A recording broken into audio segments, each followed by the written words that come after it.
बघा वर्ग 10वा प्रकरण क्रमांक 6 प्राण्यांचे वर्गीकरण. त्यामध्ये प्राणी वर्गीकरणाची नवीन पद्धती आणि वापरलेले आधारभूत मुद्दे. आता त्यातला पहिला मुद्दा आहे रचनात्मक संघटन, ग्रेड्स ऑफ ऑर्गनायझेशन, त्याला इंग्रजीमध्ये म्हटलं जातं. आता प्राण्यांचे शरीर पेशीपासून तयार झालेले आहे. प्राणी जे असतात त्या प्राण्यांचं शरीर पेशीपासून तयार झालेलं आहे आणि प्राण्यांच्या बहुपेशीय शरीरात अनेक पेशी कार्यरत असतात. जे बहुपेशीय प्राणी आहेत या बहुपेशीय प्राण्यांमध्ये अनेक पेशी कार्यरत असतात. तर एक पेशीय प्राण्यांचं शरीर एकाच पेशीपासून तयार झालेले असते आणि मग त्यामुळे काय होते की त्या प्राण्यांची सर्व कार्य त्याच पेशीच्या मदतीने चालतात, कारण त्या प्राण्याचं शरीरच मुळात एकाच पेशीपासून बनलेलं असतं आणि म्हणून त्यांना एकपेशीय प्राणी असं म्हटलं जातं. आणि या एकपेशीय प्राण्यांच्या शरीराचं संघटन जे असते ते जीवद्रव्य स्तर, त्या संघटनाला काय म्हणतात, जीवद्रव्य स्तर संघटन असं असते किंवा या प्रकारचे असते. आता बहुपेशीय प्राण्यांमध्ये जर अनेक पेशी असूनही उती तयार झालेल्या नसतील, प्राणी बहुपेशीय आहेत परंतु बहुपेशीय प्राण्यांमध्ये जरी अनेक पेशी असल्यात आणि त्यांच्यामध्ये जर का उती तयार झालेल्या नसतील तर अशा प्राण्यांचे शरीर पेशी स्तर संघटन दाखवते. प्राणी जरी बहुपेशीय असले पण त्यांच्यामध्ये जर का उतीच तयार झालेल्या नाहीत, उतीच तयार झालेल्या नसतील तर अशा प्राण्यांचं शरीर हे पेशी स्तर संघटन त्या ठिकाणी आपल्याला दाखवतं. त्या प्राण्यांचं शरीर पेशी स्तर संघटन आपल्याला दाखवत असते किंवा आपल्याला त्या ठिकाणी असं म्हणता येईल की त्यामध्ये पेशी स्तर संघटन आहे.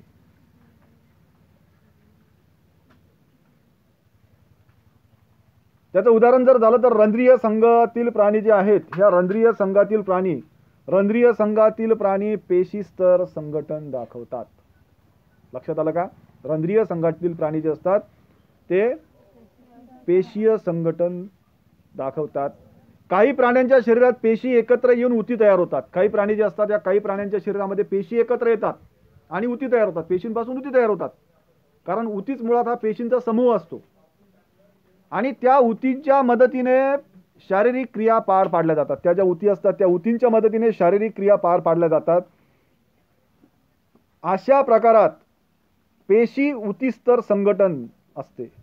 असा जो प्रकार आहे त्यामध्ये पेशी उतीस्तर संघटन असते आणि त्याचं उदाहरण आहे निडारिया संघातील प्राणी. निडारिया संघातील प्राणी हे पेशी उतीस्तर संघटन दर्शवतात. Cell tissue grade organisation. त्यानंतर चपट्या कृमीमध्ये उती अवयव स्तर संघटन असते. जे चपटे कृमी आहेत या चपट्या कृमीमध्ये उती अवयव स्तर संघटन असते. यामध्ये काही उती एकत्र येऊन ठराविक अवयव तयार झालेले असतात. बघा या चपट्या कृमींमध्ये किंवा उती अवयव स्तर संघटनामध्ये काही उती एकत्र येऊन ठराविक अवयव तयार झालेले असतात परंतु पूर्ण अवयव संस्था तयार झालेल्या नसतात. हे लक्षात ठेवायचं, पूर्ण अवयव संस्था त्या ठिकाणी तयार झालेल्या ते त्या ठिकाणी उती अवयव स्तर संघटन दर्शवतात. ते जे प्राणी आहेत हे प्राणी उती अवयव स्तर संघटन दर्शवित असतात. आता यातले बघा काही प्राण्यांच्या त्या ठिकाणी आपल्याला आकृत्या दिलेल्या आहेत. यात सायकॉन हा पेशी स्तर संघटन या ठिकाणी दर्शवतो. सायकॉन हा प्राणी आहे. हा सायकॉन पेशी स्तर संघटन त्याच्यामध्ये असते.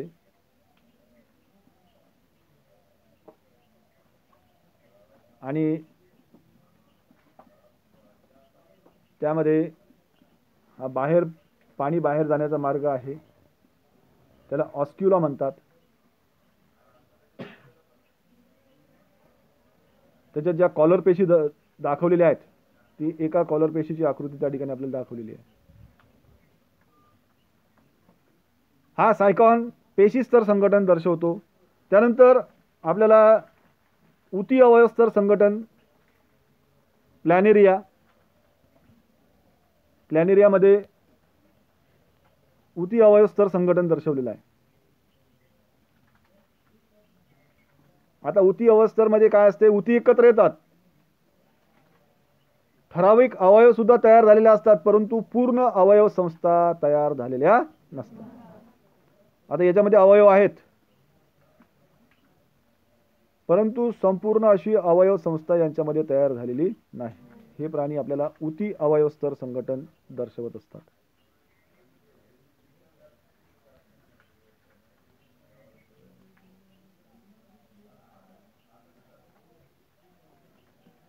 आता याच्यापूर्वी आपण अभ्यासलेले जे रचनात्मक संघटन आहे, त्यामधून उरलेले सर्व प्राण्यांमध्ये अवयव संस्था स्तर संघटन असते. जे अवयव संस्था स्तर संघटन असते, जे उरलेले सर्व प्राणी आहेत, या उरलेल्या सर्व प्राण्यांमध्ये अवयव संस्था स्तर संघटन असते, ज्यामध्ये विशिष्ट कार्यासाठी अनेक अवयव एकमेकांना जोडून अवयव संस्था तयार झालेली असते. बघा, ज्यामध्ये विशिष्ट कार्यासाठी अनेक अवयव एकमेकांना जोडून अवयव संस्था तयार झालेली असते. उदाहरणार्थ मानव, बेडूक, खेकडा हे जे प्राणी आहेत, यांच्यामध्ये अवयव संस्था स्तर संघटन दर्शवलं जातं. हा पहिला मुद्दा झाला रचनात्मक संघटनाचा. दुसरा आपल्याला असं सांगता येईल की शारीरिक सममिती. दुसरा आहे शारीरिक सममिती. आता या शारीरिक सममितीमध्ये मानवी शरीराचे आणि अमिबाचे चित्र घ्या. यात जर तुम्ही मानवी शरीर आणि अमिबा यांचं चित्र घेतलं तर चित्रातील शरीराच्या विशिष्ट अक्षातून काल्पनिक छेद घेण्याचा प्रयत्न करा, जेणेकरून तुम्हाला दोन समान भाग मिळतील. त्या ठिकाणी तुम्हाला काय आढळून आले? आता प्राण्यांच्या शरीराच्या विशिष्ट अक्षातून काल्पनिक छेद घेतला असता त्या शरीराचे दोन समान भाग होतात किंवा नाही. बघा, प्राण्यांच्या शरीराच्या विशिष्ट अक्षातून छेद घेण्याचा प्रयत्न केला असता किंवा काल्पनिक छेद घेतला असता त्या शरीराचे दोन समान भाग होतात किंवा नाही, या गुणधर्मावर प्राण्यांच्या शरीराचे विविध प्रकार पडतात. प्राण्यांच्या शरीराचे विविध प्रकार पडतात. त्यातला पहिला आहे असममित शरीर. पहिला कोणता आहे? असममित शरीर.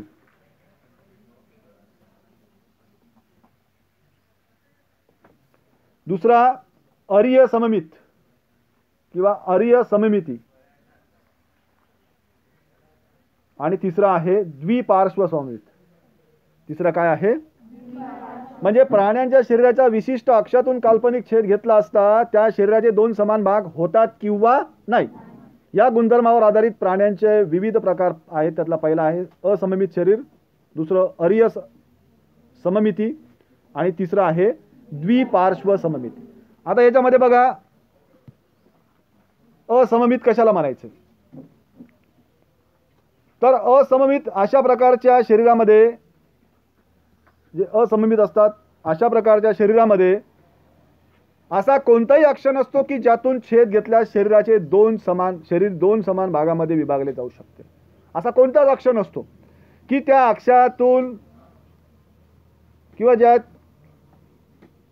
छेद घेतला त्या शरीराचे दोन समान भागात विभाजन होऊ शकते. असा कुठलाच अक्ष नसतो. त्याचं उदाहरण आहे अमिबा, पॅरामॅशियम आणि काही प्रकारचे स्पंज. अमिबा, पॅरामॅशियम आणि काही प्रकारचे स्पंज यांचं शरीर असममित शरीर असतं. यांचं शरीर कसं असतं? असममित शरीर असतं. त्यानंतर दुसरा प्रकार आपण पाहिला होता अरीय सममिती.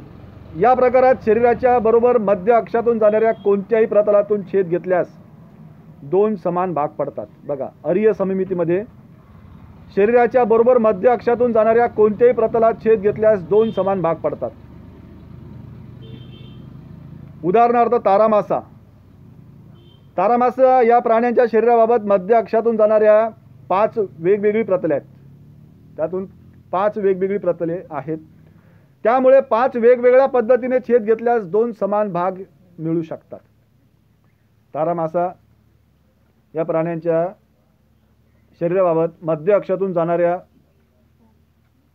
5 वेगवेगळी प्रतले त्या ठिकाणी असतात आणि त्यामुळे 5 वेगवेगळ्या पद्धतीने छेद घेतल्यास दोन समान भाग मिळू शकतात. पहिलं आपण असममित शरीर पाहिलं होतं. त्याचं उदाहरण अमिबा, पॅरामेशियम आणि काही प्रकारचे स्पंज हे या ठिकाणी दर्शवलेलं आहे. यामध्ये कोणताही असा छेद अक्ष नसतो की त्याचा छेद घेतल्यास त्याच्या शरीराचे दोन भाग होतील. मात्र या ठिकाणी अरिय सममितीमध्ये बघा तारामासा आहे. या तारामासाच्या मध्य अक्षातून जाणाऱ्या त्या ठिकाणी 5 प्रतले असतात आणि त्यामुळे 5 वेगवेगळ्या पद्धतीने या प्राण्याच्या शरीराचे 2 समान भाग आपल्याला त्या ठिकाणी मिळू शकतात. तो आहे तारामासा. त्यानंतर द्विपार्श्व सममिती. या द्विपार्श्व सममिती या प्रकारात शरीराचा एकच अक्ष असा असतो की फक्त त्या अक्षातूनच काल्पनिक छेद घेतल्यास 2 समान भाग होतात.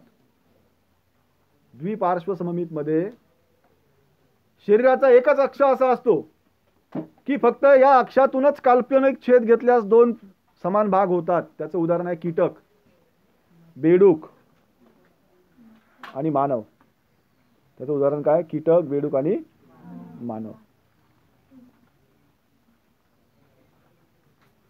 आणि द्विपार्श्व सममितीचं उदाहरण या ठिकाणी आपल्याला दिलेलं आहे. या प्राण्याच्या शरीराचा एकच अक्ष असा आहे की फक्त त्या अक्षातूनच काल्पनिक छेद घेतल्यास 2 समान भाग होतात. शरीराचे 2 समान भाग होतात. त्याचं उदाहरण आपण सांगितलं होतं कीटक, मासे, बेडूक, पक्षी. त्यानंतर पक्षी सुद्धा आहेत, मानव इत्यादी. हा दुसरा मुद्दा झाला शारीरिक सममितीचा. वर्गीकरणाच्या नवीन पद्धतीच्या शारीरिक सममिती हा दुसरा मुद्दा आहे. त्यानंतर तिसरा मुद्दा आपल्याला असं सांगता येईल की आद्य स्तर किंवा त्याला जनन स्तर असं म्हटलं जातं. याच्यामध्ये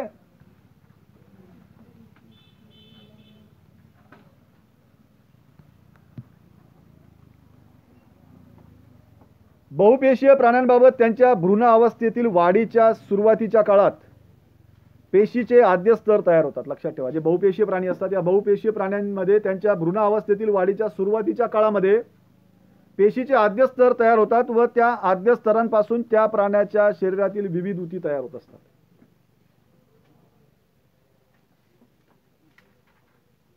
काही प्राण्यांमध्ये फक्त 2च आद्य स्तर असतात, बहिर्जन स्तर आणि अंतर्जन स्तर. बहिर्जन स्तर आणि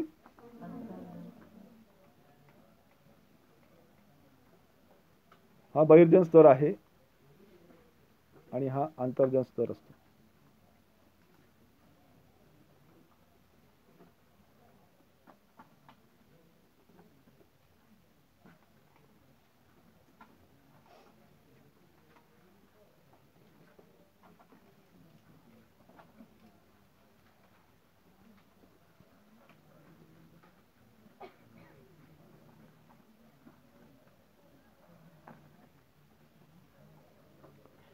उदाहरणार्थ सर्व निडारिया किंवा सिलेंटेरेटा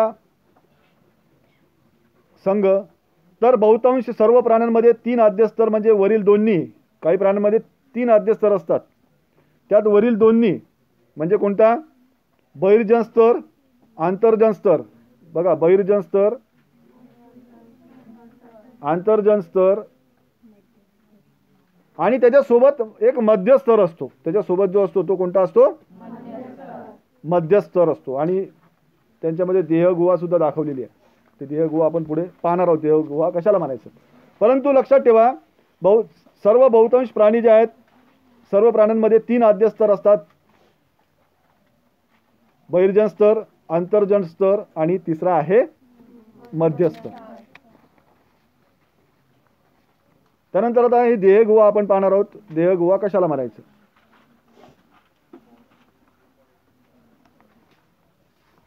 आता शरीर आणि आतील अवयव लक्षात ठेवा. शरीर आणि आतील अवयव यांच्यामध्ये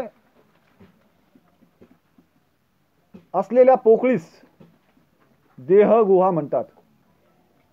शरीर आणि आतील अवयव यांच्यामध्ये जी पोकळी असते त्या पोकळीला देहगुहा असं म्हणतात. आणि बहुपेशीय प्राण्यांच्या भ्रूण अवस्थेतील वाढीच्या काळात मध्यस्तरापासून किंवा आतड्यापासून देहगुहा तयार होत असते. मध्यस्तर किंवा आतडे किंवा भ्रूण अवस्थेतील वाढीच्या काळामध्ये या मध्यस्तरापासून किंवा आतड्यापासून देहगुहा तयार होत असते. आणि अशा प्रकारची देहगुहा वलयी प्राणी संघ व त्यानंतरच्या सर्व संघातील प्राण्यांमध्ये आढळते. ही देहगुहा या ठिकाणी आपल्याला दाखवलेली आहे. आकृतीमध्ये बघा.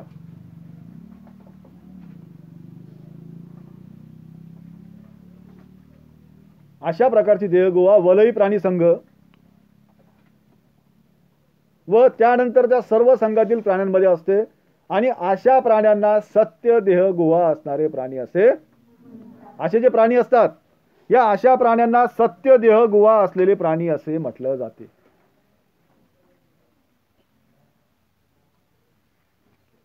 त्यानंतर रंध्रीय प्राणी आणि निडारिया, त्यानंतर त्याला सिलेंटरेटा संघ असं म्हणतात, चपट्या कृमीचा संघ. या संघाच्या प्राण्यांच्या शरीरात देहगुहा नसते. बघा कोणकोणते प्राणी आहेत ते. रंध्रीय प्राणी, निडारिया म्हणजे सिलेंटरेटा संघ, चपट्या कृमींचा संघ. या प्राण्यांच्या शरीरात देहगुहा नसते आणि अशा प्राण्यांना देहगुहाहीन प्राणी असे म्हटलं जातं. अशा प्राण्यांना देहगुहाहीन प्राणी असे म्हणतात की त्यांच्यामध्ये देहगुहा नसते. देहगुहा नसणारे प्राणी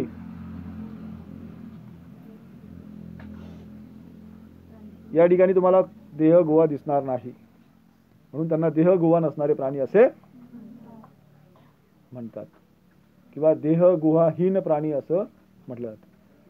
गोलकृमींच्या शरीरात देहगुहा असते. बघा जे गोलकृमी आहेत त्या गोलकृमींच्या शरीरामध्ये देहगुहा असते, म्हणून त्यांना खोटी व फसवी देहगुहा असणारे प्राणी म्हणतात. म्हणून त्यांना खोटी व फसवी देहगुहाहीन प्राणी असे, त्यांना फसवी आणि खोटी देहगुहाहीन प्राणी असे म्हणतात. लक्षात आलं का? मग अशा प्रकारे बघा आपल्याला हा एक मुद्दा आहे देहगुहा, त्याला बॉडी कॅव्हिटी असं म्हटलं जातं इंग्रजीमध्ये. हा आपला वर्गीकरणाचा एक मुद्दा आहे. त्यानंतर पुढचा आहे खंडीभवन.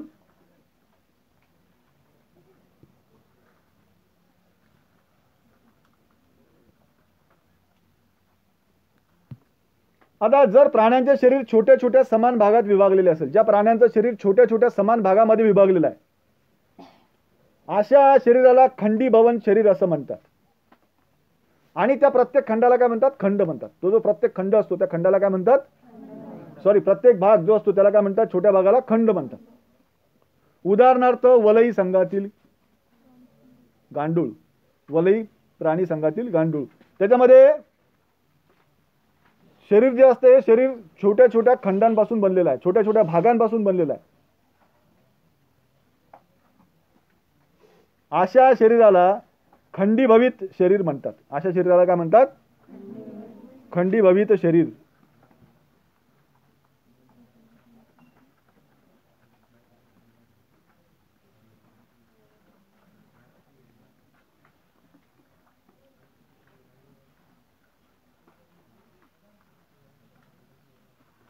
आता हे वरील सर्व मुद्दे वापरून किंवा त्याचा आधार घेऊन प्राण्यांचं वर्गीकरण केलेलं आहे.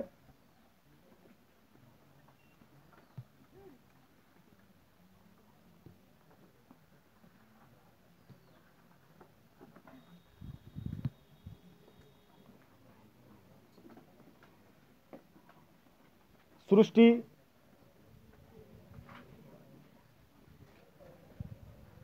शरीर संघटन, शरीर सममिती, देहगुहा आणि प्राणी संघ हे त्या ठिकाणी दिलेले आपल्याला प्राण्यांचे कोणकोणते संघ आहेत.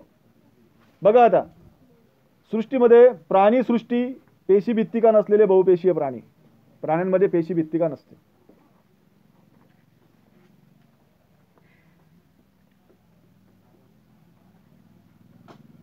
त्यानंतर त्याचं वर्गीकरण बघा.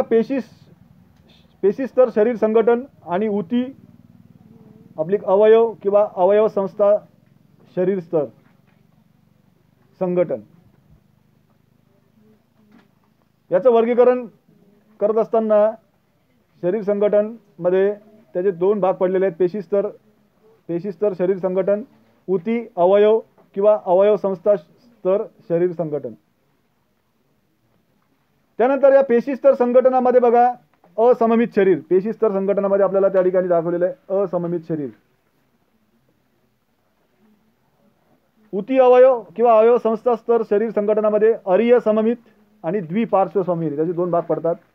अरीय सममित किंवा द्विपार्श्व सममित. आता देहगुहा किंवा देहगुहेचा विचार करून या असममित शरीराचे बघा देहगुहाहीन शरीर काय दिलेलं आहे की ज्याच्यामध्ये देहगुहा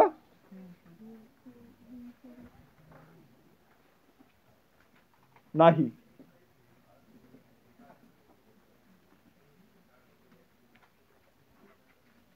त्यानंतर अर्य सममित देहगुहाहीन शरीर याच्यामध्ये सुद्धा देहगुहा नसतात. मात्र द्विपार्श्व सममित शरीर मध्ये बघा या ठिकाणी देहगुहाहीन शरीर, फसवी देहगुहा असलेले शरीर आणि खरी देहगुहा असलेले शरीर आपण थोड्या वेळापूर्वी पाहिलं की याच्यामध्ये देहगुहाहीन शरीर आहे, त्यानंतर फसवी देहगुहा असलेले शरीर आणि खरी देहगुहा असलेले शरीर.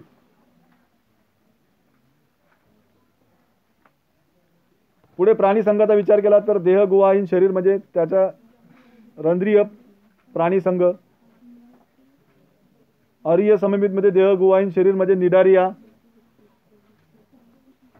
द्विपार्श्व सममित मध्ये देहगुहाहीन शरीर म्हणजे चपटे कृमी. फसवी देहगुहा असलेले शरीर म्हणजे गोलकृमी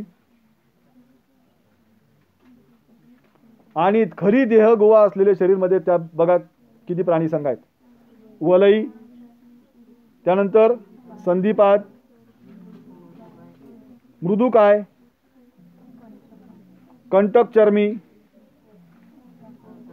अर्ध समपृष्ठ रज्जू आणि समपृष्ठ रज्जू प्राणी. तर अशा प्रकारे प्राणीसृष्टी आणि या सर्व वरील जे आपण आधारभूत मुद्दे पाहिलेत त्यात पहिला पाहिला होता रचनात्मक संघटन, शारीरिक सममिती, आद्य स्तर किंवा जनन स्तर, देहगुहा, खंडीभुवन या सर्व आधारभूत मुद्द्यांचा वापर करून प्राण्यांचं आधुनिक वर्गीकरण केलेलं